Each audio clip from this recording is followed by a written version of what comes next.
sort of tradition, I suppose, to have the final back at Hockenheim where the championship started. The special thing about the final in Hockenheim is that every year we drivers know that it's the last chance to put on a good showing. It's very important before the winter break to end up the season in a satisfactory way. And the crowd we get at Hockenheim for the final race is incredible. You know, we get a massive crowd, and you really get a feeling of a real big spectacle, you know, a championship finale. And I'm always really happy when I make it to the end, because then I can watch the fireworks and do donuts, and the atmosphere is just fantastic. At the Hockenheim final, the sparks and the fireworks, you know, this is really the spectacle we have in DTM, and it's a real moment to come down the start-finish straights and have the fireworks go off around you when you're winning the race. It's a really incredible feeling. And the people are really happy, and we drivers are as well. And the teams have done a great job all year long. And you have those last few tense moments, and then suddenly everything's nice and peaceful.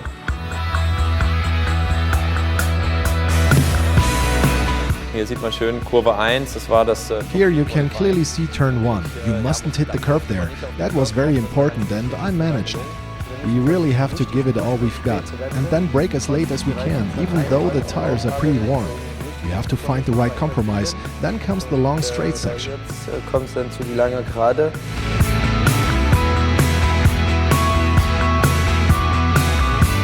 Jetzt hier in die Kurzanbindung. Now the short loop, which we won't be driving again this year. It was very important to accelerate out of it cleanly and watch the accelerator. Then comes the Mercedes Tribune. That's an important turn as well, and you have to use the curb there. The next turn is fast. There's just a brief bounce and then it's full acceleration. Then you go straight into the curb, as you can see. And then there's a very fast turn here at the entrance to the Motordrome. Onto the curb and as far out as possible. Then there's the Sachs turn, a special one. There aren't many like that in the DTM. Nicht so viele Kurven wie Sachs-Kurve auf der DTM. The final turn has to be taken very calmly and steadily, without jackknifing. And then you have enough speed for the finish line and you're hoping for a good lap. I don't think I did too badly, actually. Yes, Hockenheim last year was a dream for me. I made it through the third turn and wondered where all the other cars were. I thought they might have crashed or hit the gravel. And in the very first lap there was a crash on the new hairpin. And then someone touched me slightly and one of my control arms broke.